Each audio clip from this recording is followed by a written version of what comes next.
आतापर्यंत आपण इथं जी कथा श्रवण केलेली आहे, श्रीकृष्ण भगवंताचा असणारा आणि रुक्मिणीचा असणारा विवाह सोहळा संपन्न झाला, इथपर्यंत कथा आपण श्रवण केली.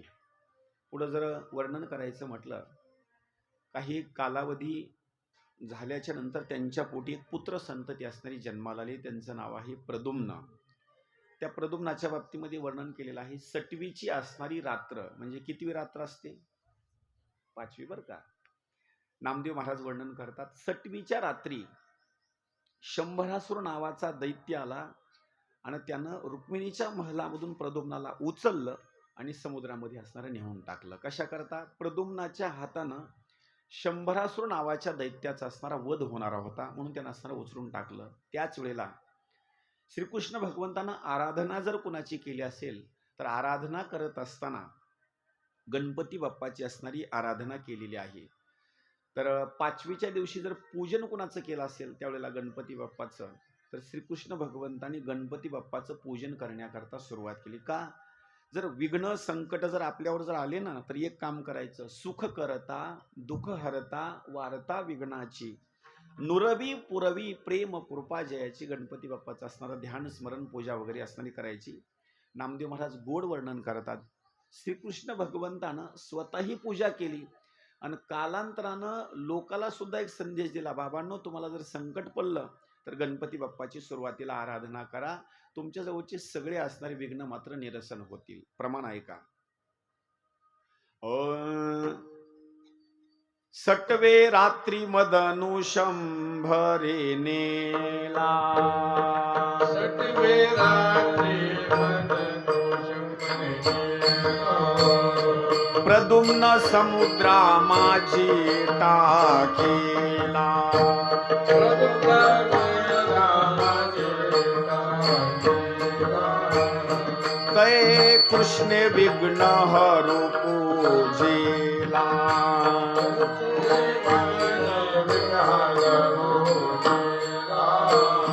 प्रद्युम्न आला रती सहित,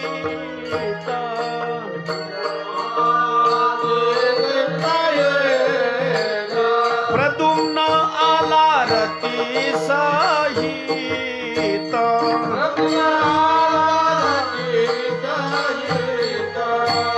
प्रथम नमन करू गजवदनु, प्रथम नमन करू गजवदनु,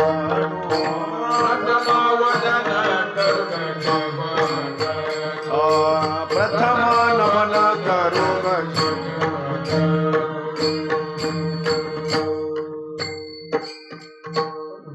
श्रीकृष्ण भगवंतानं गणपती बाप्पाची आराधना केली. कालांतरानं प्रद्युम्न गणपती बाप्पाच्या कृपेनं वाचले आणि वाचल्याच्या नंतर कधी परत आले तर तिकून विवाह सोहळा संपन्न करूनच आले. प्रद्युम्नाचं काही वैशिष्ट्य सांगतो, आपल्या लक्षामध्ये राहिलं पाहिजे बरं का. प्रद्युम्नाचा चेहरा आणि श्रीकृष्ण भगवंताचा चेहरा हे दोन्हीही चेहरे मिळते जुळते चेहरे आहेत. असं समजत नसेल तर सोपं सांगतो. कुणाच्याही पोटी आलेलं लेकरू, लक्ष करा बरं का, कुणाच्याही पोटी आलेलं आई वडील आहेत ना, तर ते कधी कधी काय होतं, आईवर तरी जातं आणि कधी कधी वडिलावर तरी जातं. हा प्रद्युम्न श्रीकृष्ण भगवंतावर गेलेला आहे, म्हणजे चेहरा वगैरे. आणि त्यांची आणखी एक खासियत सांगितलेली आहे प्रद्युम्नाची.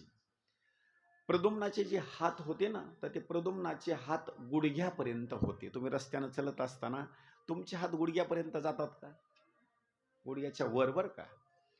मग वर्णन करत असताना प्रद्युम्नाचे हात असणारे गुडघ्यापर्यंत असणारे सांगितलेले आहेत. पुढं देवाच्या विवाहाच्या बाबतीमध्ये काही असणारी भूमिका सांगितलेली आहे.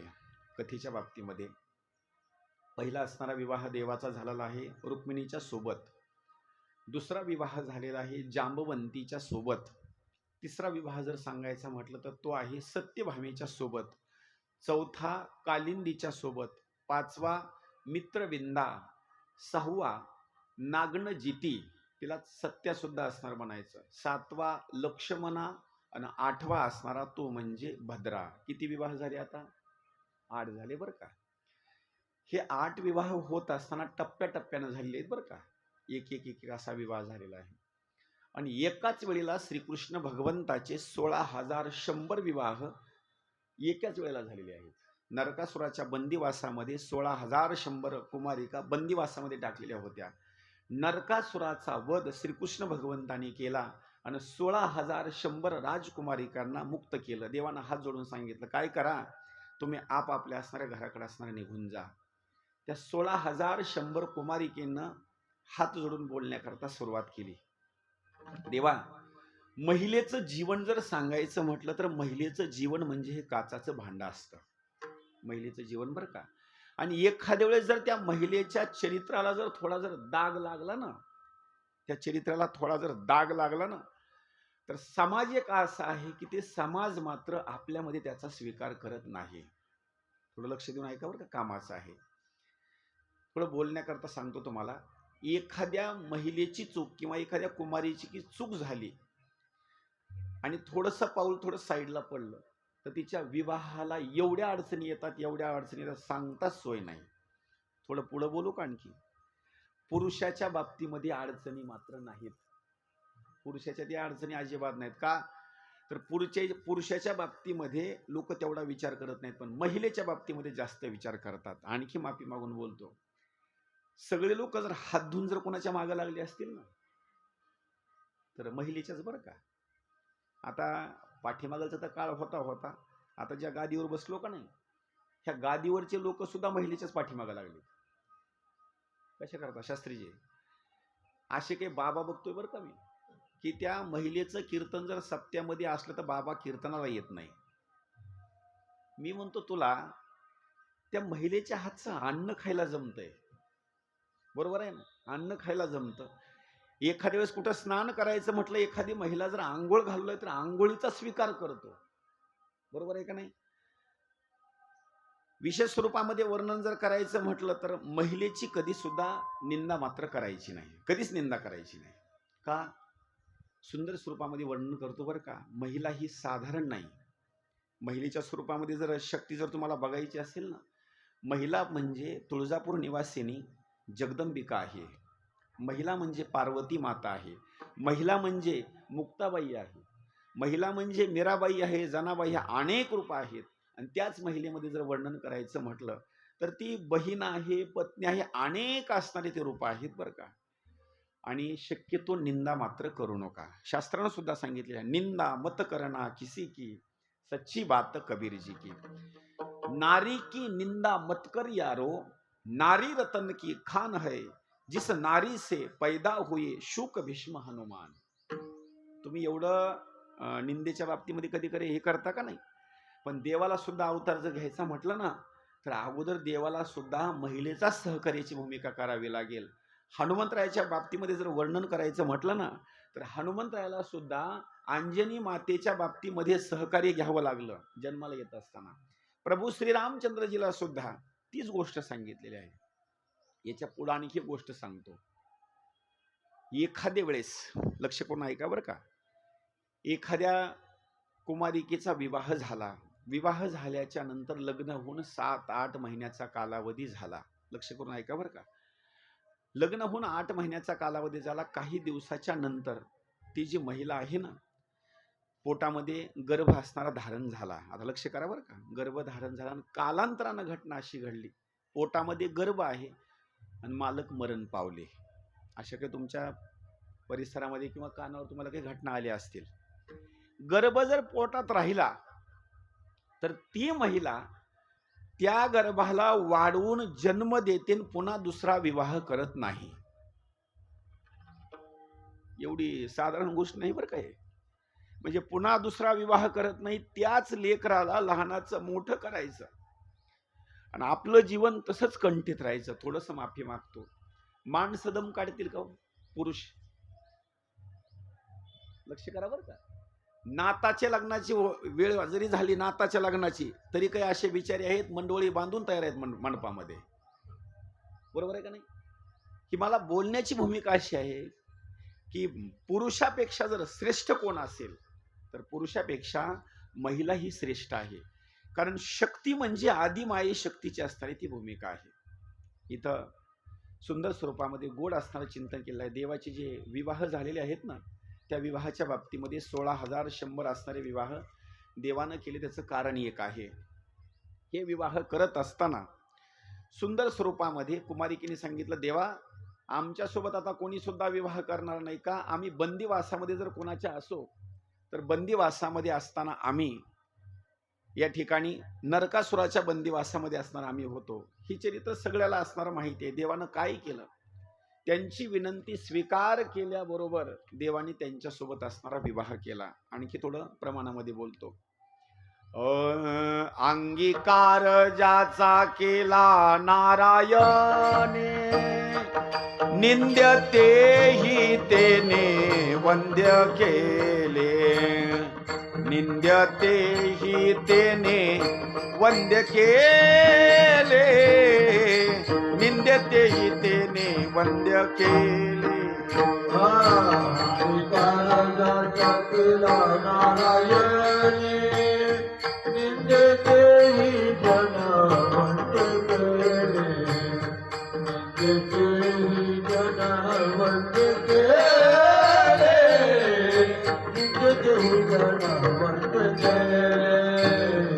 अंगीकार ज्याचा केला नारायणे, अंगीकार ज्याचा केला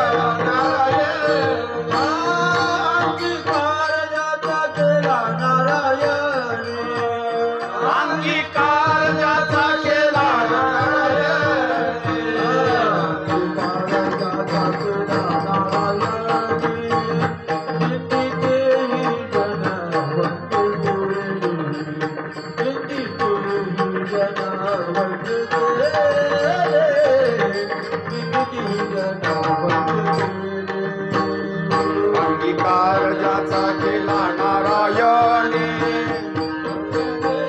तेने वंद्य केले.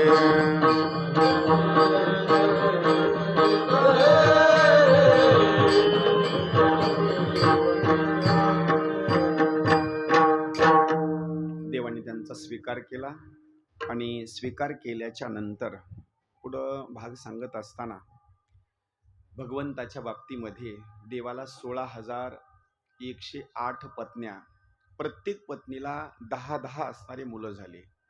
आता उगा हिशोब करा बरं का. आता एका पत्नीला 10 मुलं, पत्न्या किती आहेत? 16,108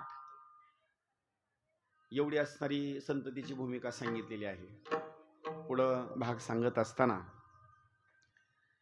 विवाहाच्या प्रसंगामध्ये अनिरुद्धाच्या विवाहाच्या प्रसंगामध्ये रुक्मिणीचा असणारा वध केला. रुक्मिणीचा असणारा एक भाऊ आहे ज्याचं नाव रुक्मी, तो थोरला असणारा मुलगा आहे. पण एक वर्णनाची भूमिका अशी सांगितलेली आहे, ज्यावेळेला स्वयंवर होतं आणि हे स्वयंवर असताना रोचना म्हणायची असणारी एक, रुक्मीची असणारी एक मुलगी आहे. स्वयंवराचा असणारा भाग होता. त्या रोचनेनं हार घालत असताना प्रद्युम्नाच्या गळ्यामध्ये असणारा हार घातला. आपल्या बहिणीला खुश करण्याकरता रुक्मीनं रोचना म्हणायची असणारी कन्या प्रद्युम्नाला असणारी सुपूर्त असणारी केली. पुढं अनिरुद्धाचा असणारा सुद्धा जो विवाह आहे तो सुद्धा विवाह होत असताना रुक्मीचा असणारा जो काही नातीचा भाग आहे, नातीचा आणि श्रीकृष्ण भगवंताच्या नातवाचा विवाह, अशा स्वरूपामध्ये असणारा विवाह झालेला आहे. अनिरुद्ध आणि इकडे असणारी नातीची असणारी भूमिका यांचा असणारा विवाह झालेला आहे. पुढं भाग सांगत असताना उषा अनिरुद्ध असणारा मिलनाचा असणारा एक भाग सांगितलेला आहे आणि श्रीकृष्ण भगवंताबरोबर बाणासुराचा असणारा एक युद्ध झालेला आहे. आता हा बाण कोण हे अगोदर चरित्र आहे का, तर हा बाण म्हणजे तुका म्हणे बळी जीव दिला पाया तळी. त्या बळीला 1 आणि 2 मुलं नाहीत, 100 असणारी मुलं आहेत. त्या 100 मुलापैकी जर अग्रेसर कोण असेल तर नंबर 1चा असणारा बाण आहे. नंबर 1चा बाण. त्यानं तपश्चर्या करत असताना भगवान शंकराची तपश्चर्या केली आणि तपश्चर्या केल्याच्या नंतर सुंदर स्वरूपामध्ये वरदान देवाकडून मागून घेतलं, देवा मला तुम्ही 1000 असणारे हात द्या. भगवान शंकरांनी सांगितलं, या 1000 हातानं काय करशील तू? देवा मी तुमच्या बाबतीमध्ये काहीतरी वाद्य काम करण्याचं काम करेल. ऐका बरं का, हे 2 हात आहेत. आपल्याला देवानं 2 हात दिले आहेत. आपण सुद्धा देवाचं एक वाद्यच काम करायचं. कोणतं माहिती आहे? वाजवा.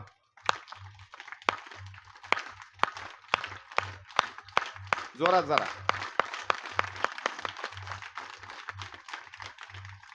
हे हात जे दिलेत का नाही, तुम्हाला सुद्धा देवाचं वाद्य वाजवण्याकरता दिलेले आहेत. आणि त्या बाणासुराला 1000 हात होते. त्यानं सुद्धा आपल्या हातानं वाद्यच वाजवण्याकरता सुरुवात केली. पण कशी सांगतो, एक दिवस भगवान शंकराला असं वाटलं थोडंसं नाचावं. आता गावात काही वरात वगैरे असले तर काही जणांचं ठरलंच असतं, अंग मोकळं करून घ्यायचं म्हटलं का नाही. एक टाकणं तिकडे जाणं, अंग मोकळंच करून बाजूला निघणं. भगवान शंकर म्हणतात, बाणासुरा, अरे बाबा, मला सुद्धा असं वाटतं की जरा नाचावं, पण देवाचं नाचणं हे वेगळं आहे बरं का, आणि आपलं नाचणं हे वेगळं आहे. बाणासुराला सांगितलं, मला नाचायचं आहे, पण वाजवण्याकरता तू पाहिजेस. 1000 असणारे हात दिले होते ना, 1000 हात बाणासुराला. त्यानं 1000 हातामध्ये वेगवेगळे वाद्य घेतले, त्यानं वाजवण्याकरता सुरुवात केली. देवाला एवढा आनंद वाटला, एवढा आनंद वाटला, एवढा आनंद वाटला की बाणासुरानं वाद्य वाजवल्याच्या नंतर भगवान शंकरानं तांडव नावाचं नृत्य करण्याकरता सुरुवात केली. भगवान शंकरांनी नाचल्याच्या नंतर भगवान शंकर आनंदित झाले. आनंदित झाल्याच्या सांगितलं, बाणासुरा, तुझ्या या हातामध्ये आता ताकद राहील बरं का. काही कालावधी निघून गेला. माणसानं कधी गर्व करायचं नाही बरं का. एक दिवस बाणासुर भगवान शंकराकडे गेला आणि सांगितलं, देवा, माझे जरा हात जरा सळसळच करतात बरं का. याला काहीतरी काम धंदा पाहिजे. मी ज्याच्यासोबत भांडणं खेळण्याकरता जातो का नाही, माझ्यासोबत तो मात्र युद्धच खेळत नाही. मला असा एखादा प्रतिद्वंदी योद्धा द्या की जेणेकरून माझं जे हाताचा जो भाग आहे का नाही, जरा हात सुद्धा जरा मोकळे झाले पाहिजे. आता आपल्याला 2च आहेत, पण भांडणं जर लागले का नाही, एक हात समोरच्या गचीला असतो इथं बरं का, दुसरा मारण्याकरता. बाणासुरानं सांगितलं, मला 1000 हात तुम्ही दिले, पण याच्याकरता मला भांडण खेळण्याकरता एखादा माणूस द्या. भगवान शंकराला राग आला. अरे बाणासुरा, एवढा गर्व कामाचं नाही बरं का, एवढा गर्व कामाचं नाही. काही लोक म्हणतात, महाराज, गावात माझ्या कोणी नादालाच लागत नाही, बस गपचीप जरा थोडा. ही भाषा कधीच बोलायची नाही. बाणासुराची भाषा हीच आहे, मी ज्याच्यासोबत भांडणं खेळण्याकरता जातो का नाही, तो मात्र माझ्या समोर थांबत नाही, पळून जातो. भगवान शंकरांनी बोलण्याकरता सुरुवात केली, तुझ्याकरता प्रतिद्वंद्वी असणारा व्यक्ती येणार, नवे नवे साक्षात देवाचाच अवतार येणार, आणि तुझे जे 1000 हात आहेत की नाही, त्या 1000 हातापैकी 4च हात मात्र शिल्लक ठेवणार तो. पुढं कथेचा भाग असा सांगितलेला, या बाणासुराच्या पोटी एक कन्या जन्माला आली. तिचं नाव आहे उषा. नाव लक्षात ठेवा बरं का. तरुण असणाऱ्या अवस्थेमध्ये आली. तरुण अवस्थेमध्ये आल्याच्या नंतर एक दिवस तिला स्वप्न पडलं. ते स्वप्न पडलं अनिरुद्धाचं. तिनं कधी सुद्धा असताना तसा तो पुरुष बघितलेला नव्हता. साक्षात प्रद्युम्न म्हणजे कामदेवाची मूर्ती, आणि त्या कामदेवाच्या पोटी जो मुलगा जन्माला आलेला आहे त्याचं नाव अनिरुद्ध. स्वप्न पडलं. स्वप्नामध्ये त्याच्या अगोदर अनिरुद्धाला कधीच बघितलं नव्हतं, पण स्वप्नामध्ये उषा आणि अनिरुद्धाचं मिलन झालं. भेटले. ते भेटल्याच्या नंतर थोडा कालावधी निघून गेल्याच्या नंतर तिनं डोळे उघडले तर ते दृश्य त्याला दृष्टीला पडेना, कारण अनिरुद्ध कधी बघितलाच नव्हता. तिनं अन्न पाण्याचा त्याग केला. सारखं आपल्या अनिरुद्धा करता असताना ते हाका मारवले, पण आता कुठं त्याचा शोध घ्यावा. तिथून पाठीमाग त्याची भेट नाही, कुठलाही माहीत नाही, काहीच नाही. त्या उषेची असणारी एक मैत्रीण होती, तिचं नाव आहे चित्रलेखा. नाव कसं आहे पहा बरं का. नाव काय आहे? चित्रलेखा. तिचं नाव कशा करता पडलं होतं माहिती? जगामधलं कुठलं जरी चित्र असेल तर तिला जर चित्र काढायला सांगितलं का नाही, लगेच चित्र काढणार. आता सुद्धा काही माणसं अशी आहेत, एका माणसाला एका साईडला बसवायचं आणि तिकडे त्यांना कागद द्यायचा, बरोबर माणसासारखं चित्र काढतात. म्हणजे त्या चित्रलेखेचे गुण काही त्या माणसामध्ये आलेले आहेत बरं का. आता ती अशी ती चित्रलेखा. त्या मैत्रीण उषेनं सांगितलं, स्वप्नामध्ये एका पुरुषाची आणि माझी असणारी भेट झाली, पण त्याच्यानंतर त्याची माझी भेट नाही, तर परत भेट व्हावी याच्याकरता चित्रलेखा तुझ्याजवळ कला आहे, मला अनेक जणांचे चित्र काढून देण्याकरता सुरुवात कर. मग तिनं पृथ्वी तलाच्या बाबतीमध्ये अनेक जणांचे चित्र काढले, पण तिनं सांगायचं चित्र काढलं हे नाही, बस चित्र काढलं नाही, तो नाही, प्रत्येक चित्राच्या बाबतीमध्ये. पण ज्या वेळेला द्वारका नगरीचं वर्णन करण्याकरता सुरुवात केली का नाही, त्या द्वारका नगरीमध्ये अगोदर चित्र काढलं ते म्हणजे वसुदेवाचं सांगितलं, हे पण नाही. पुन्हा चित्र काढलं बलराम दादाचं, सांगितलं, हा पण नाही. पुन्हा श्रीकृष्णाचं चित्र काढलं, थोडी लाजली. कशा करता माहिती का? कारण अनिरुद्ध जो आहे का नाही, श्रीकृष्णाचा नातू आहे. कधी कधी नातू आजोबावर जातो बरं का. चित्र काढल्यानंतर थोडी लाजली. परत चित्रलेखाने विचारलं, हाच आहे का? सांगितलं, मिळता जुळता थोडासा चेहरा आहे चेहरा, पण मिळता जुळता आहे.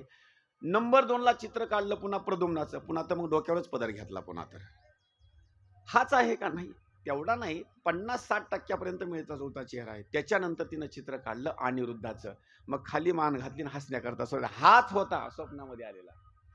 मग मात्र सांगितलं, सखी चित्रलेखा, तुझ्याजवळ मायावी विद्या आहे, परत आमच्या दोघांची भेट होण्याकरता काहीतरी तुला भाग केला पाहिजे. ती चित्रलेखा मायावी होती, आकाश मार्गाने धावणारी होती. तिनं आकाश मार्गाने धावत धावत गेली. रात्रीच्या वेळेला अनिरुद्ध आपल्या महलामध्ये झोपला होता. अनिरुद्धाला पत्ताच नाही. क्वाट सहित उचललं त्याला आणि डायरेक्ट असणारं बाणासुराच्या नगरीला आणून उषेच्या महिलामध्ये सुपूर्त केलं. दोघांचं मिलन झालं. कालांतरानं घटना अशी सांगितलेली आहे, त्या उषेच्या बाबतीमध्ये चरित्र मात्र त्या ठिकाणी शिल्लक राहिलं नाही. आणि थोडंसं साईडच्या बाबतीमध्ये वर्णन असं केलेलं आहे, चेहऱ्यावरचे चिन्ह, शरीरावरचे चिन्ह मात्र पालटले. सैनिकांनी सांगितलं बाणासुराला, महाराज, आमचा कडक असणारा पहारा त्या महलाच्या बाबतीमध्ये आहे, पण थोडंसं तुमच्या कन्येचं चरित्र बिघडल्यासारखं आम्हाला वाटतं. बाणासुर डायरेक्ट स्वरूपामध्ये आला आणि आल्याच्या नंतर पाहिलं तर साक्षात स्वरूपामध्ये अनिरुद्ध आहे. दोघांचं घनघोर युद्ध झालं. बाणासुरानं नागपाशानं बाबतीमध्ये अनिरुद्धाला बांधून ठेवलं. नारद मुनीनं ही गोष्ट द्वारका नगरीला जाऊन सांगितली. 1 आणि 2 नाही, असंख्य सैनिक घेऊन बाणासुराची असणारी सगळी असणारी नगरी वेढून टाकली. घनघोर युद्ध झालं. त्या घनघोर युद्धामध्ये वर्णन असं केलेलं आहे, बाणासुराची बाजू जर कोण घेतली असेल तर बाणासुराची बाजू घेतली भगवान शंकरानं. आणि अनिरुद्ध हा तर श्रीकृष्ण भगवंताचा नातूच आहे. आता युद्ध दोघांचं चालू झालं. कुणाकुणाचं? कृष्णाचं आणि नंबर 2 ला भगवान शंकराचं. आता थोडंसं त्याच्यातला भाग लक्षात घ्या बरं का, आता कसा भाग आहे. भगवान शंकर आणि श्रीकृष्ण हे कोण आहेत? त्याला अभंग सांगतो, हरिहरा भेद नाही नका करू वाद, एक एकाचे हृदयी गोडी साखरेच्या ठाई. पण दोघांचे भांडणं कशा करता येते लक्ष करा बरं का. एका साईडला भगवान शंकर लढत आहेत, आपला जो भक्त आहे बाणासुर, त्या बाणासुराकरता भगवान शंकर लढतात. आणि एका साईडला भगवान विष्णूचा असणारा अवतार श्रीकृष्ण आपल्या नातवंडाकरता लढतात. आता दोघांचं जुंपलेलं आहे युद्ध. थोडंसं आणखी साईडला जाऊन बोलतो, खरे हे दोघ जण एकच आहेत, एका ताटात जेवणारे आहेत, अलग अलग नाहीत. पण या दोघांची सुद्धा भांडणं चालू झालेली आहेत. थोडंसं साईडला जाऊन बोलू का. दोघं भाऊ असतात, लहानपणी एका ताटात जेवतात, सोबत सारखे फिरतात, संकट आलं तर सहकार्य करतात. फक्त भांडणं कधी करतात माहिती का? तेवढं पुढं तुम्ही बोला की आता जरा. कधी भांडणं करतात माहिती? लग्न झाल्याच्या नंतर भांडणं करतात. ते पुढलं एकदा तुम्ही सांगून टाका, कुणा करता भांडतात? नाही लक्षात आलं? अहो पत्नी करताच भांडतात हो. कान भरले ना, दोघही भांडणं करता येतात. इथं बोलण्याचा भाग आहे. या दोघांचं घनघोर युद्ध सुरू झाल्याच्या नंतर हे भांडण युद्ध बघण्याकरता कोण कोण आलं? साक्षात स्वरूपामध्ये सत्यलोक निवासी ब्रह्मदेव आकाशाच्या बाबतीमध्ये आले आणि ते वरून भांडण बघू लागले.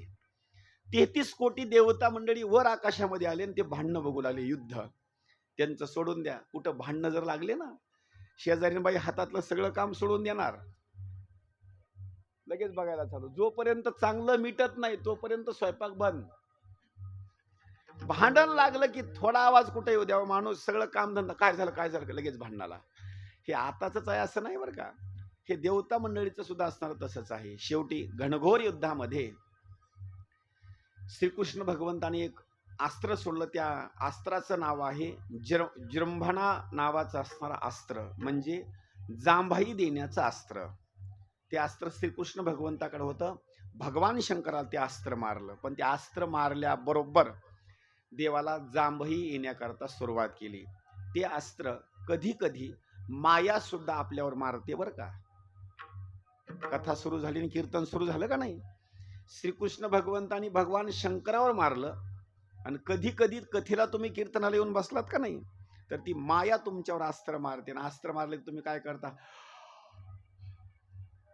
ही भूमिका आहे बरं का. तशा स्वरूपामध्ये त्या घनघोर युद्धामध्ये श्रीकृष्ण भगवंतांनी बाणासुराचे असणारे असंख्य असणारे हात मात्र कट केले, फक्त 4 असणारे हात मात्र शिल्लक ठेवले. पुढं कथेचा असणारा भाग सांगत असताना शिशुपालाचा उद्धार जर कशामुळे झाला असेल तर शिशुपाले शिव्या दिल्या सभे आत, त्याहुनी काय पतित झालो. साक्षात स्वरूपामध्ये शिशुपालानं शिव्या देत असताना भर सभेमध्ये श्रीकृष्ण भगवंताला शिव्या दिल्या. शिव्या दिल्याच्या नंतर 121 शिवी दिल्याच्या नंतर श्रीकृष्ण भगवंतानं सुदर्शन चक्राला आज्ञा दिली आणि शिशुपालाचा असणारा शिरच्छेद करून टाकला. शिशुपालाच्या शरीरामधून ज्योत निघाली आणि श्रीकृष्ण भगवंताच्या शरीरामध्ये लीन झाली. त्याचं वर्णन केलेलं आहे. तेज अद्भुत निघाले आणि श्रीकृष्ण हृदयी स्थिरावले. तेज अद्भुत निघालं आणि आतमध्ये असणारं प्रविष्ट झालं. एवढंच नाही, दंतवक्राचा एक भाग सांगितलेला. हा दंतवक्र कोण आहे, तर आत्याचा सख्या आत्याचा मुलगा आहे हा दंतवक्र. तरी सुद्धा युद्धामध्ये असणारा आला. दोघांचं घनघोर युद्ध झालं आणि घनघोर युद्ध झाल्याच्या नंतर श्रीकृष्ण भगवंतानं त्याचाही असणारा उद्धार करून टाकला. पुढं भाग सांगितलेला आहे. श्रीकृष्ण भगवंताचा असणारा एक बालपणीचा असणारा एक मित्र आहे. त्या मित्राचं नाव आहे, कोणी श्री दामा म्हणतं किंवा कोणी सुदामा म्हणतं. बालपणीचे असणारे मित्र आणि बालपणीचे मित्र असल्याच्या नंतर आता हे दोघंही मोठे झालेले आहेत. दोघांचाही विवाह झालेला आहे. पण एकाची परिस्थिती अशी आहे, एक राजा झालेला आहे. गड्यानो राजा किरे झाला आणि कृष्ण सिंहासनी बैसला, पण एक मात्र गरीब. त्याचं वर्णन असं केलेलं आहे. सुदामा गरीब होण्याचं कारण जर काय असेल तर देवाला चोरून काही खाल्लं बरं का. त्यानं देवाला चोरून सर्प आणण्याकरता अरण्यामध्ये गेले आणि गुरुमातेनं काय केलं होतं, आपल्या इकडे ते नायलन शाबू असतो का नाही, असा शाबू असा तळून चांगला दिलेला होता सोबत. लाकडं तोडण्याकरता गेले, वादळ सुटलं, पाऊस आला, घराकडे येता येत नव्हतं आश्रमाकडं. झाडावर जाऊन बसले, पण वरच्या झाडावर सुदामा म्हणजे त्या फट्यावर वसास आणि खाली असणारा श्रीकृष्ण भगवंत. भूक लागल्याच्या नंतर ते थोडाच असणारा नायलन शाबू होता. त्या सुदामानं विचार केला, आता याच्यातला अर्धा जर द्यायचा म्हटला तर आपलं काही पोट भरत नाही बरं का. आता एक काम करावं, आपण गुपचूप बसावं. यानं काय करायचं, वरच्यावरी ते सोबत दिलेलं त्याच्याजवळच होतं ना. वरच्यावरी बसल्याबरोबर त्यानं गाठ वगैरे सोडली, तोंडामध्ये टाकलं. हे तोंडामध्ये टाकल्याच्या नंतर काही गोष्टी अशा आहेत, साईडचा माणूस जर बसला तर त्याला आवाज जातो बरं का. मुरमुरे खायला चालू करा तुम्ही, शेजारच्याला आवाज जातो. कडम कडम मुरकुल खाण्याकरता सुरुवात करा, लगेच असणारा आवाज जातो. श्रीकृष्ण भगवंतानं खालून विचारलं सुदामाला, अरे सुदामा, रात्र झालेली आहे, मला भूक लागलेली आहे, गुरुमातेनं काही सोबत दिलं का? सुदामानं सांगितलं, काही सोबत दिलं नाही. अरे काहीतरी मला आवाज येतो. नाही देवा, मला जरा थंडी वाजत आहे, दात माझे वाजत आहेत. आता देवाला कळत नाही का आता कोण कुठं चोरून खायलाय, कोण कुठं चोरून खायलाय. लक्ष करा बरं का. तुम्ही तुमच्या घरात जरी चोरून बसून जर खाता असाल तर देवाला माहिती आहे कोण कुठं काय करायला येते. किती चोरून तुम्ही खा. आणखी थोडंसं विशेष स्वरूपामध्ये सांगतो. काही गोष्टी अशा सांगितल्या, चोरी मात्र अजिबात करायची नाही. त्याला कोणीतरी असणारं बघतं बरं का. देवानं शाप देऊन टाकला, अरे मला चोरून खातो ना, मला काही कालावधीपर्यंत आज मला भूक लागलेली आहे, मी उपवाशी मरत आहे, आणि तू आज जर मला उपवाशी मारत असशील ना, लक्षात ठेव तुझी एवढी परिस्थिती बिकट होईल, कालांतरानं सुद्धा तुला अन्न पाणी सुद्धा वेळेवर भेटायचं नाही. देवानं शाप देऊन टाकला. त्याच्यामुळं मोठे झाल्याच्या नंतर सुदामजी एवढे गरीब एवढे गरीब एवढे गरीब ना, खायला सुद्धा काही मिळेना. शेवटी सुदामजीनं एकच चर्चा कुठेही करायचं, माझा बालपणीचा मित्र गड्यानो राजा किरे झाला. अनेक मित्रमंडळी सांगायचं. पत्नीने एक दिवस सांगितलं, सारखं म्हणता राजा झाला राजा झाला, घरामध्ये खायला तर काहीच नाही. मागायचंच असेल तर तुमच्या करताही मागू नका, माझ्या करताही काही मागू नका, पण आपले जे मुलं आहेत ना ते उपवाशी मरत आहेत, या मुलाकरता काहीतरी जाऊन तुम्ही मागून आणा. सुदामदेवानं सांगितलं, बरोबर आहे. त्या निमित्तानं मला देवाची तर भेट होईल. पत्नीला विनंती केली, काहीतरी सोबत दे ना मग. काही ठिकाणी ग्रंथात वर्णन आहे 1 मूठ भरून पोहे दिले, आणि काही ठिकाणी वर्णन आहे 4 मोठी पोहे दिले.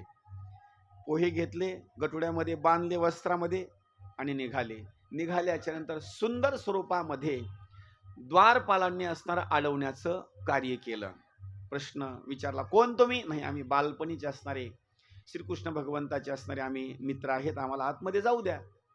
सांगितलं, अनेक लोक येतात आणि देवाचेच मित्र म्हणतात, अगोदर आम्हाला देवाला निरोप सांगू द्या. सुदाम देवाचं नाव सांगितल्यानंतर श्रीकृष्ण भगवंत सिंहासनावर बसलेले होते. पायामध्ये बूट सुद्धा घातला नाही देवानं सुदाम देवाची भेट घेण्याकरता सिंहासनालागी टाकोनिया उडी. कर द्वय जोडी नमना लागी, कर द्वय जोडी.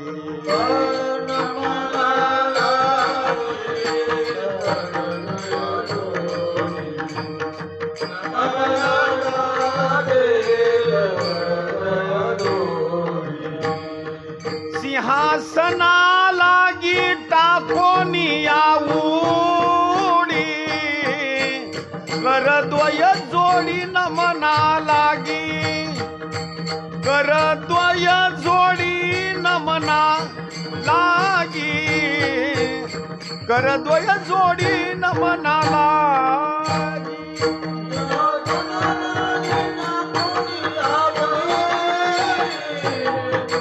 करद्वय जोडी नमना लागी, करद्वय जोडी नमना लागी.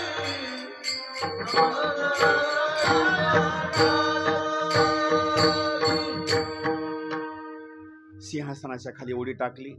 उडी टाकल्याच्या नंतर कर द्वय जोडी नमना लागी. मित्र असून सुद्धा पण तो ब्राह्मण आहे, गरीब आहे, पण तो ब्राह्मण आहे म्हणून देवानं काय केलं, सुदाम देवाच्या पाया पडले, हाताला पकडलं, सिंहासनावर आणून असणारं बसवलं, सुंदर स्वरूपामध्ये स्वागत केलं, पाय असणारे धुले, कपाळाला असणारा गंध लावला, आतमध्ये नेलं. देवानं साक्षात स्वरूपामध्ये देव ज्या क्वाटवर झोपत होते त्या क्वाटवर जर कुणाला झोपवलं असेल तर सुदाम देवाला झोपवलं. एवढंच नाही, देवानं सांगितलं, सुदाम देवा थोडंसं तुम्ही आता उठा, थोडंसं फ्रेश व्हा एकदा.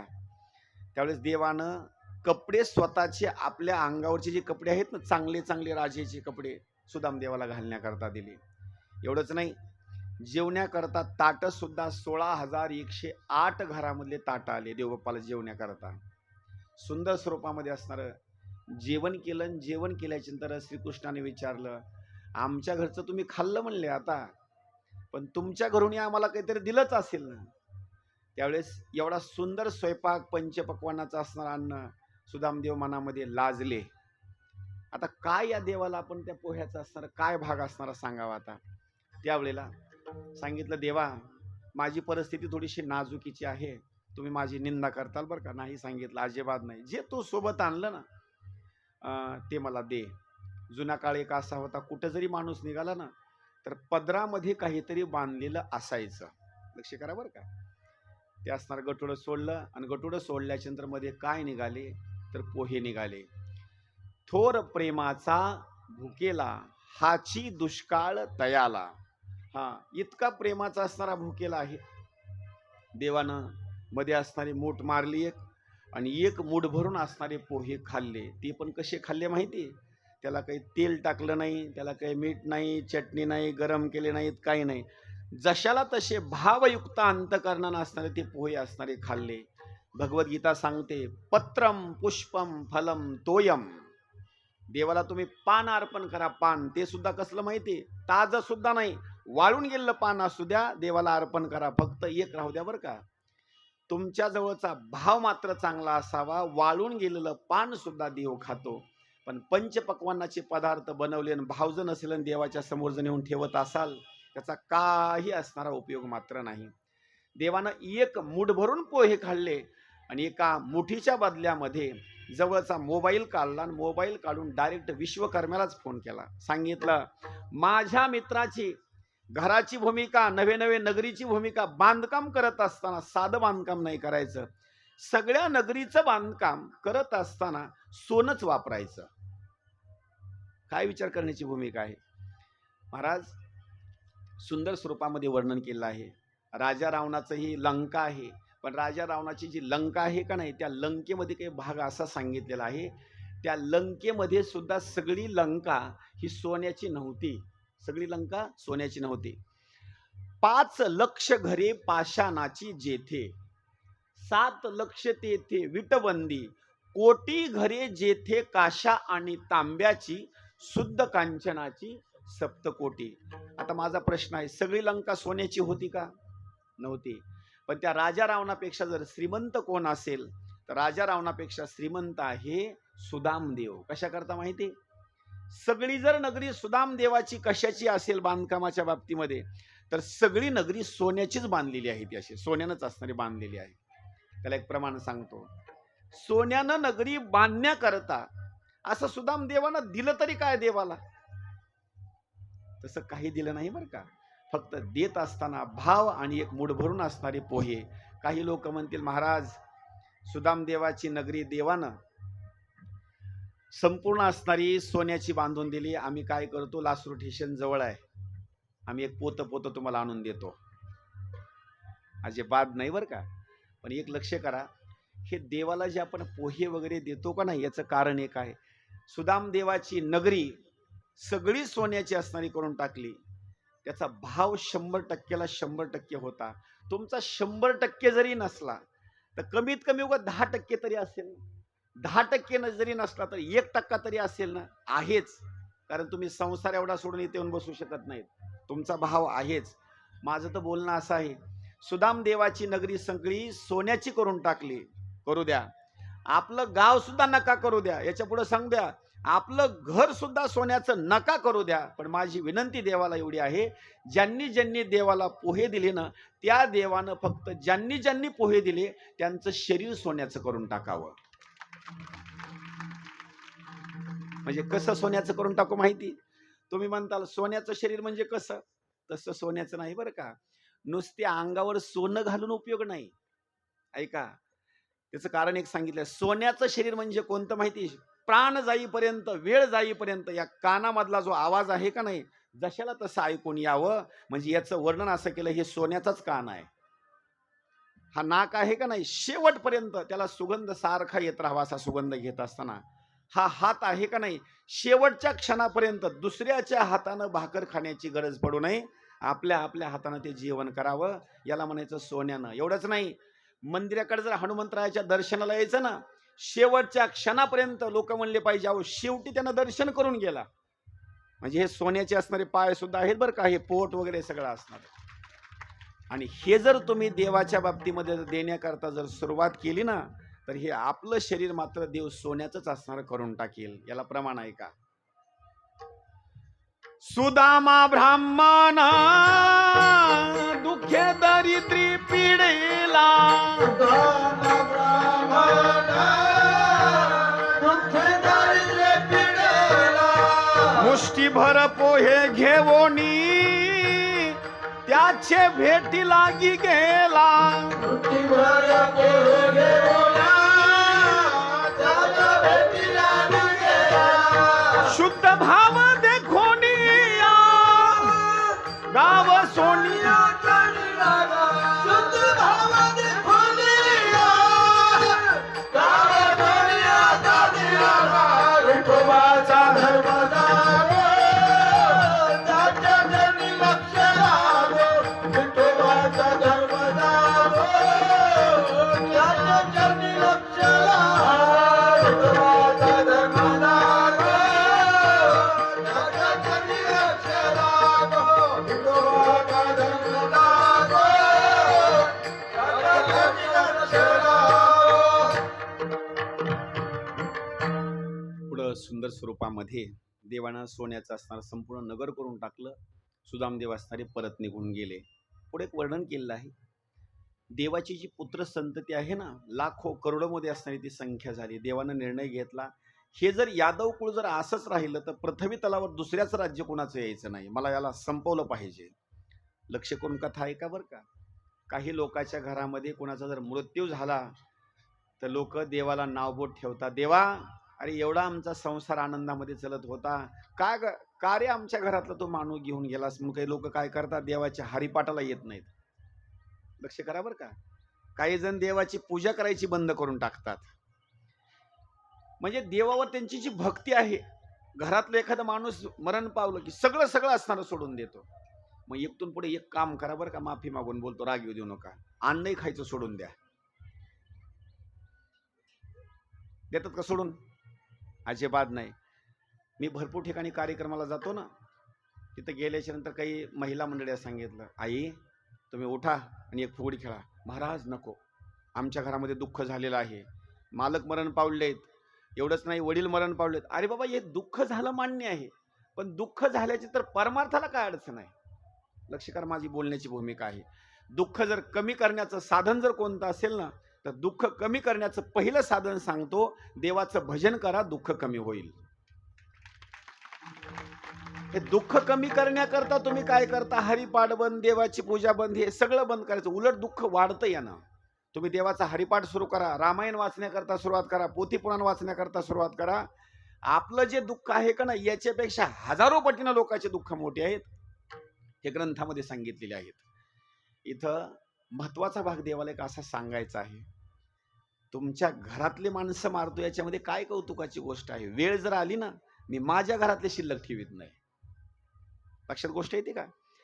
देवाला जी एवढी पुत्र संतती झालेली आहे, एवढ्या बाबतीमध्ये देवानं कुणाला सुद्धा जिवंत ठेवलं नाही. मग देव जर आपले नातू पंतू वगैरे जर मारत असेल, तर आपला आणि देवाचं तर किती अंतर आहे? म्हणजे देवाची एक लीला आहे बरं का. देवाला ही सगळा खेळ मांडायचा आहे आणि देवाला सगळा खेळ असणारा मोडायचा आहे. ही देवाची एक असणारी लीला आहे. घरचीच मंडळी मारण्याकरता देवानं निमित्त कसं केलं ते ऐका. निमित्ताचा धनी केला असे प्राणी, माझे माझे म्हणून व्यर्थ गेला. एक दिवस प्रद्युम्न साम सगळ्या मुलाला असणारं पिंडार क्षेत्रामध्ये असणारं पाठवून दिलं. तिथं नारद मुनी आहेत, व्यास महर्षी आहेत, एवढंच नाही कपिल मुनी आहेत, वशिष्ठ आहेत, अशी रती महारथी असणारे आत्री आहेत, रती महारथी ऋषी मुनी आहेत, तपश्चर्या करू लागले. आणि देवानच आपल्या मुलांना नातवंडाला एक बुद्धी दिली, एक काम करा, हे तपश्चर्या करतात ना, यांची परीक्षा घेण्याकरता, निंदा करण्याकरता काय करा, काहीतरी परीक्षा घ्या. म्हणून जांबवंतीच्या मुलाला सांबाला स्त्रीचा वेश परिधान करण्याकरता सांगितलं, साडी वगैरे अंगावर घालण्याकरता सांगितलं, बांगड्या कुंकू वगैरे सगळं नाटक. आणि नाटक करून काय केलं, पोटाच्या ठिकाणी थोडेसे वस्त्र बांधले आणि सगळ्या जणांनी त्या सांबाला, स्त्री वेशामध्ये असणाऱ्या सांबाला ऋषीमुनीच्या जवळ नेलं, सांगितलं, महाराज काही दिवसाच्या नंतर प्रस्तुत होण्याची असणारी वेळ आता येणार आहे, सांगा मुलगा होईल का मुलगी होईल? ते एकदा गप्प बसले, दोन वेळेला गप्प बसले. त्याचं कारण एक सांगतो, दिल्लगी शक्यतो करण्याची काही मर्यादा असते बरं का. थट्टा वगैरे करण्याची काही मर्यादा असते. कुणाची थट्टा कर जाऊ नका बरं का. एक भाडू सुद्धा आहे, अशी ही थट्टा आणि भल भले अशी लाविला बट्टा. थट्टेची सुद्धा काही भूमिका आहे. तुम्ही जर सारखीच थट्टा करू लागलात ना, मग एकमेकाची किंमत मात्र राहत नाही बरं का. त्यांनी अशी थट्टा करण्याकरता सुरुवात केली. ऋषीमुनीला राग आला आणि रागाच्या भरामध्ये सांगितलं, मुलगाही होणार नाही आणि मुलगी होणार नाही, काय होईल? मुसळ होईल आणि सगळ्या यादव कुळाचा असणारा नाश करील. तेवढं मुसळ ज्यावेळेला पोटाच्या बाबतीमध्ये त्यांनी बघितलं, घराकडे आणलं, उग्रसेनाला बोलवलं आणि बोलवल्याच्या नंतर जसं आपण खिसणीवर खोबरं किसतो का नाही, तशा स्वरूपामध्ये त्या मुसळाला किसण्याकरता सुरुवात केलं. नुसतं पीठ केलं त्याचं. पण सगळ्यात शेवटी तुम्ही जर खोबळ्याचा असा तुकडा जर घेतला ना, खोबळा असा, आणि जर खिसायला जर सुरुवात केला, तर शेवटी सांगतो तुम्ही किती जरी खिसला तर शेवटी एवढा शिल्लक राहतो बरं का. तो खिसता येत नाही. आणि त्याला जर खिसायचं म्हटलं तर हे बोट व्यवस्थित राहणार नाहीत. शेवटी काय केलं उग्रसेनानं, तेवढं चूर्ण झालेलं पीठ समुद्रामध्ये टाकून दिलं आणि तेवढा तुकडा सुद्धा असणारा समुद्रामध्ये टाकून दिला. त्या पिठाचं लव्हाळ्याचं गवत झालं आणि त्या तुकडा असणारा एका माशानं गिळला, एका पारध्यानं त्याचा असणारा बाणाचा असणारा भाग केला. पुढं वर्णन केलेलं आहे देवाच्या बाबतीमध्ये. देवाला वैकुंठाला बोलवण्याकरता असणारी प्रार्थना केली. देवानं सांगितलं, थोडंसं कार्य माझं राहिलेलं आहे, तेवढं पूर्ण करतो आणि मग मात्र मी वर येतो. त्यावेळेला पुढं एक असा भाग सांगितलेला आहे, एक दिवस मदिरा असणारी, जास्त स्वरूपामध्ये असणारी पेली या यादवांनी, श्रीकृष्णाच्या वंशातले आहेत बरं का, लक्ष करा. श्रीकृष्णाच्या वंशामधल्या असणाऱ्या पुत्रांनी, नातवंडांनी, पंतांनी काय केलं, त्या क्षेत्रामध्ये आल्याच्या नंतर मद्यप्राशन केलं. आणि मद्यप्राशन केल्याच्या नंतर बुद्धी मात्र भ्रष्ट झाली. अगोदर दिल्लगी करायला सुरुवात झाली, एकमेकाला बोलण्याकरता सुरुवात झाली, पुन्हा भांडणं खेळण्याकरता सुरुवात झाली. मग मात्र लव्हाळ्याचं गवत इथलं असणारं हातानासर उपटण्याकरता सुरुवात केली, एकमेकाला मारायला सुरुवात केलं. तेवढ्याच वेळेला बलराम दादांनी भांडणं मिटवण्याकरता जवळ गेले, पण त्यांच्या हातानं भांडणं मिटले नाहीत. बलराम दादा हा शेषाचा अवतार आहे. शेवटी शेषाच्या ठिकाणी असणारे बलराम दादा असणारे निघून गेले. श्रीकृष्ण भगवंतानं पिंपळाच्या वृक्षाच्या खाली उजवा असणारा काही भाग सांगितलेला आहे. डावी मांडी आहे आणि उजवा असणारा पाय डाव्याच्या ठिकाणी असणारा घेतला. सुंदर देवाचा असणारा पाय दिसू लागला. तोच व्याध आला आणि त्यांना असणारा बाण देवाच्या चरण कमलाला असणारा बाण मारला. कर्म आजपर्यंत कुणाला चुकलं नाही बरं का. देव जरी असला तर देवाला कर्म चुकलं नाही. सुंदर स्वरूपामध्ये नामदेव महाराज वर्णन करतात.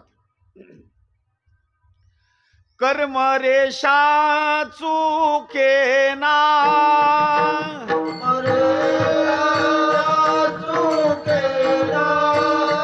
बाण लागला जग जीवना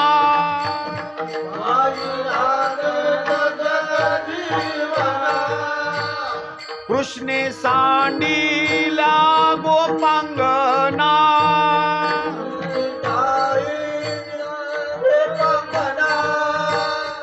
हे नारायणा प्रारब्ध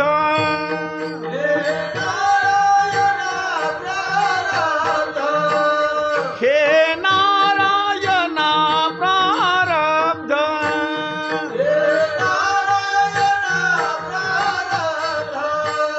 कर्म रेषा चुकेना कर्म रेषा चुकेना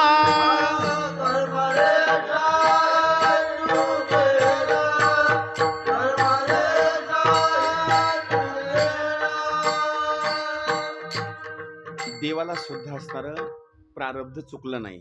जर देवाला चुकत नसेल तर आपला नेमका खेळ मांडायचा सुद्धा कुठं असणार. पुढं यदुकुळाचा असणारा संपूर्ण असणारा संहार झाला आणि देवानं असणारं वैकुंठ गमनाचा असणारा भाग केला.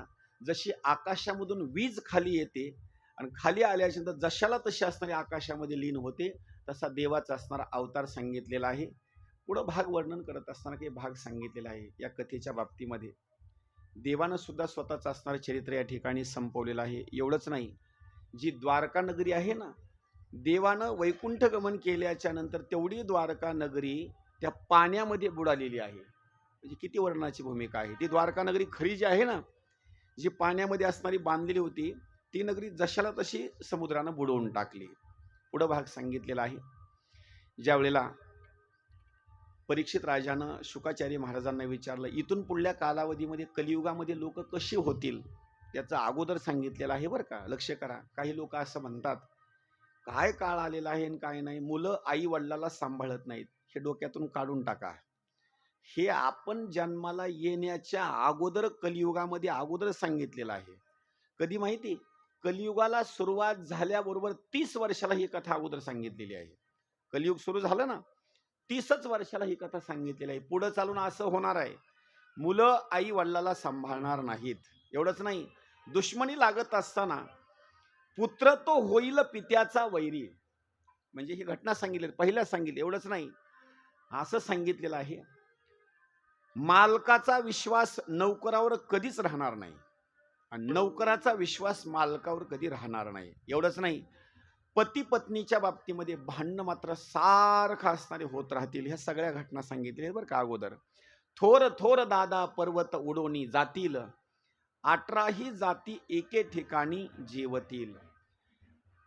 वर्णन करत असताना सांगितलेलं आहे पुढं, 5 वर्षाची बाळा भ्रतार मागेल आणि 6 वर्षाची नारी गर्भिण होईल. सगळं लिखित आहे बरं का. याच्यामध्ये काही असणारी बदलण्याची असणारी भूमिका नाही. एवढंच नाही, कधी कधी कोरडा दुष्काळ पडेल. म्हणजे नुसतं ऊनच बरं का, दुष्काळ दुष्काळ. कधी कधी ओला दुष्काळ पडेल.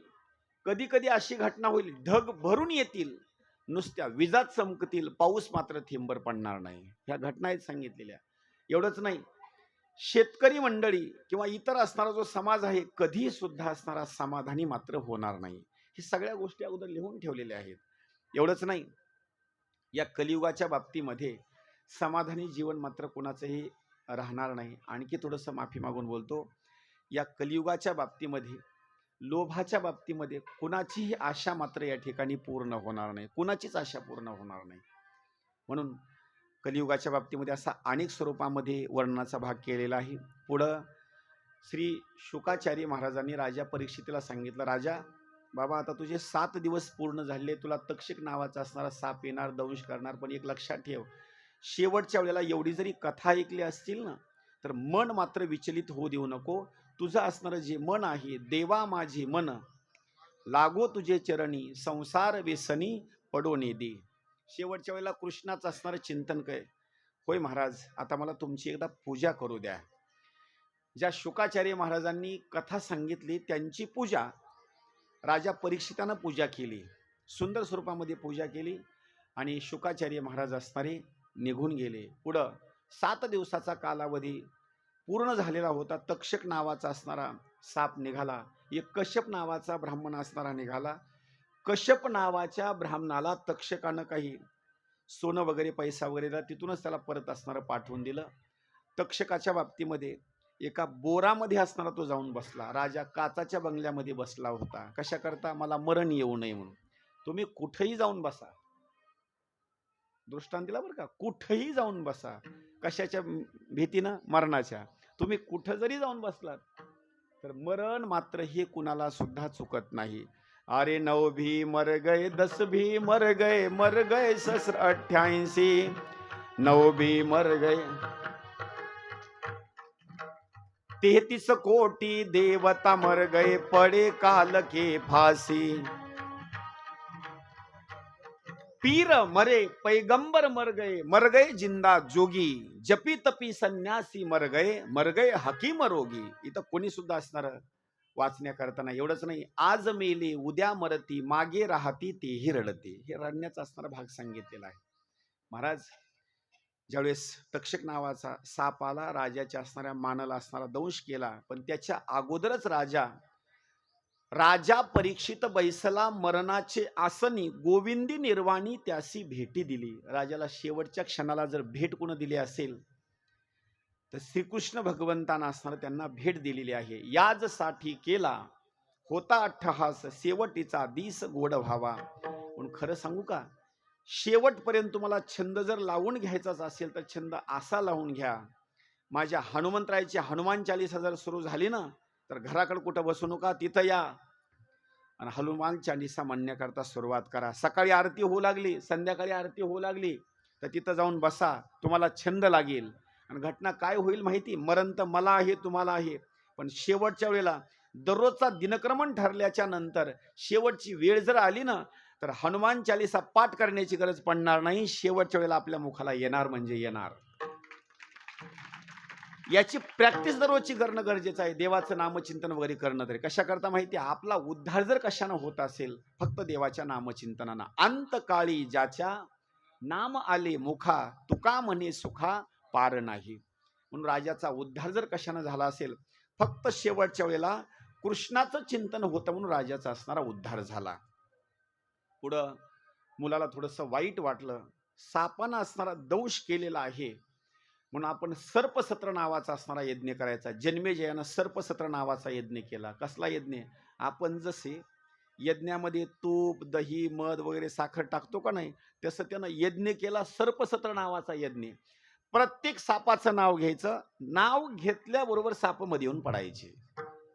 आता जेवढे विषारी साप आहेत का नाही, असंख्य विषारी साप त्याच वेळेला मरण पावलेत बरं का. आता हे जे साप आहेत का नाही, तेवढे विषारी नाहीत. लक्ष करा बरं का, आहेत काही पण तेवढेशे विषारी नाहीत. शेवटच्या प्रसंगामध्ये जो तक्षक होता, तो तक्षक इंद्राला शरण गेला. शेवटी मंत्र म्हणण्याकरता सुरुवात केली, इंद्राय तक्षकाय स्वाहा. सहकार्य करत असताना लक्ष देऊन सहकार्य करा बरं का. इंद्रानं सहकार्य कुणाला केलं? तक्षकाला. वेळ अशी आली की सहकार्य केल्यामुळं त्याचंही सिंहासन तिथून उचललं आणि यज्ञामध्ये येऊन पडू लागलं. इंद्रानं प्रार्थना केली अंगिरा ऋषीची, आणि एवढंच नाही, जरत्कारूच्या बाबतीमध्ये असणारं वर्णन केलेलं आहे. आस्तिक नावाचा असणारा भाग आहे. ऋषी लक्ष करून ऐका बरं का. कधी जर वेळ आली सापाच्या बाबतीमध्ये, रात्री जर आपण कधी झोपलो ना, किंवा झोपण्याची वेळ जर असेल आणि तुम्हाला जर कधी सापाची भीती वाटत असेल, घरामध्ये निघाला असेल आणि घराच्या बाहेर गेला का नाही हे माहितीच नाही, तर एक काम करायचं बरं का. आस्तिक आस्तिक आस्तिक असं म्हणायचं. झोपी गेल्याच्या नंतर साप तुम्हाला चावणार नाही. घरामध्ये जर बसलेला असताल तुम्ही किंवा झोपलेले असाल, घरामध्ये जरी साप निघालेला असेल आणि तुम्हाला जर वाटत असेल की बाहेर गेलेला नाही, तो बिचारा बाहेर निघून जाणार. का? आस्तिक म्हणजे याचं वर्णन असं केलंय, सगळ्या सापाचा भाचा जर कोण असेल तर सगळ्या सापाचा भाचा आहे हा आस्तिक. आणि मामाचं प्रेम जर सगळ्यात जास्त कोणावर असेल तर कोणावर? भाच्यावर. बरं का. ते म्हणतात हे भाच्याचंच असणार घर आहे, म्हणजे सगळं घर माझ्या भाच्याला मानतं का नाही, मग यांच्यावर मला कृपा करणं गरजेचं आहे. तो दंश करत नाही, घराच्या बाहेर निघून जातो. म्हणून इथं सर्पसत्र यज्ञ बंद करण्याकरता अंगिरा नावाच्या ऋषीने सांगितलं, राजा अरे बाबा, साप चावल्यामुळं कुणाचा मृत्यू होत नाही. लक्ष करा. कुणी मद्यप्राशन केलं म्हणून मृत्यू होत नाही, कुणाला करंट लागलं, शॉर्ट लागला म्हणून कुणाचा मृत्यू होत नाही. फक्त देवानं निमित्त केलेले आहेत आणि निमित्त करून माणसं मात्र घेऊन गेले. ज्याची ज्याची वेळ आली का नाही त्याला देवानं असणारं निमित्त केलेलं आहे. म्हणून अशा स्वरूपामध्ये या भागवताची असणारी ही सुंदर असणारी स्वरूपामध्ये असणारी कथा आहे. आज वेळ कमी असल्यामुळं धावत्या वेगामध्ये असणारी कथा या ठिकाणी मी सांगता करण्याचा असणारा प्रयत्न केला आहे, कारण आणखी ग्रंथाची आपल्याला या ठिकाणी पूजा करायची आहे. त्याला एक 5-10 मिनिटाचा कालावधी जातो. म्हणून या कथेच्या बाबतीमध्ये जर वर्णन करायचं म्हटलं, या कथेला सगळ्यात अगोदर सहकार्याची जर भूमिका जर सांगायची म्हटलं, तर या ठिकाणी आपल्या गावामध्ये बीज कथेच्या बाबतीमध्ये जर कोण रोवला असेल